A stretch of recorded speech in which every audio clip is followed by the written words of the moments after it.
Halo semua, kembali lagi bersama kita di Nonton Anime TV. Kali ini kita akan membahas tentang chapter 268 yang berjudul Iblis, anime Black Clover.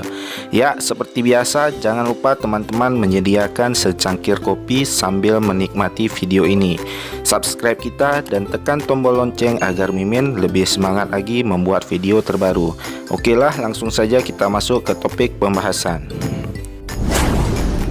Chapter dimulai dari ucapan Asta tentang iblis yang bukan berarti ia adalah seorang yang jahat. Ini membuat flashback dari iblis tentang masa lalunya. Di sini kita diperlihatkan tentang kelahiran para iblis yang memulai kehidupan mereka di akhirat. Para iblis yang terlahir pun sudah ditetapkan tingkatan kekuatan dari mereka masing-masing. Ada iblis dengan peringkat terkuat atau mempunyai mana yang sangat besar, sampai pada iblis dengan peringkat terkecil dengan mana yang kecil juga. Untuk menghilangkan rasa bosan mereka, para iblis dengan peringkat terkuat akan selalu menindas peringkat yang lebih rendah. Dan peringkat yang lebih rendah itu pun akan menindas peringkat yang lebih rendah lagi. Wah, siapa yang kuat? Dia yang paling senang nih. Iblis yang ada di dalam tubuh Asta ternyata terlahir tanpa menggunakan mana. Hal ini berarti ia adalah iblis yang sangat lemah dan akan selalu ditindas dan disiksa di akhirat. Semua iblis ingin pergi ke tempat para manusia karena kesenangan mereka yang tertinggi ialah dapat bermain bersama manusia.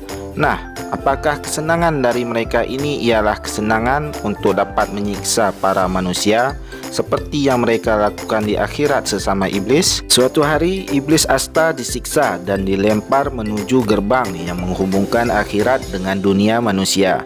Mereka beranggapan ia akan hancur dengan menabrak gerbang tersebut. Akan tetapi, ia malah keluar dari akhirat dan terdampar menuju dunia manusia.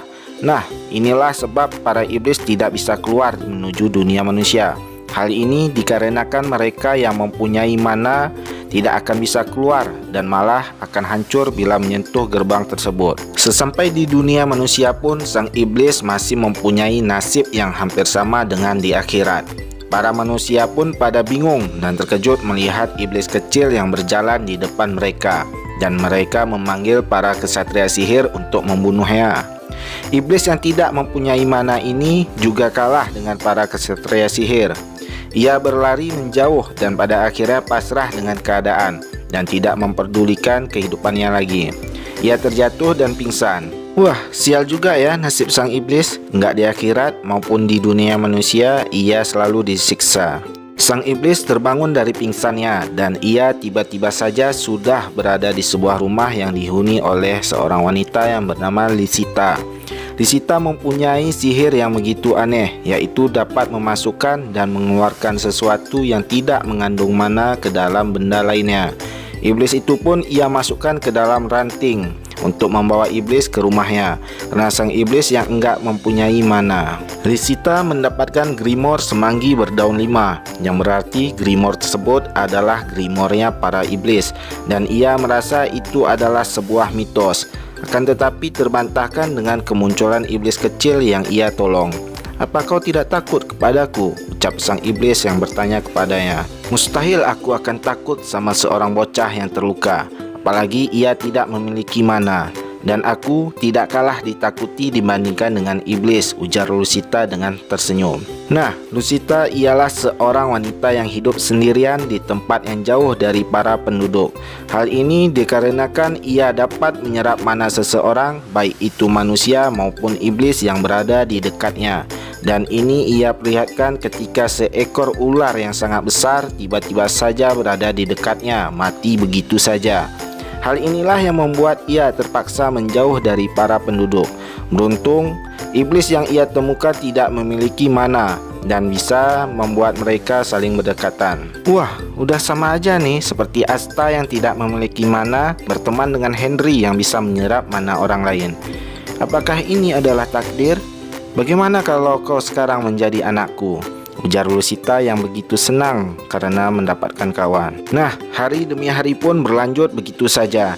Ini membuat sang iblis telah berubah, yang sebelumnya selalu disiksa, kini menjadi bahagia. Begitu juga dengan Lisita, yang selalu sendirian, kini telah mendapatkan teman. Hanya karena mereka adalah iblis, bukan berarti mereka adalah jahat. Contohnya saja adalah kau. Kau bukanlah orang yang jahat, ujar Lucita. Nah, perkataan dari Asta pada chapter lalu sama seperti yang diucapkan Lucita sekarang.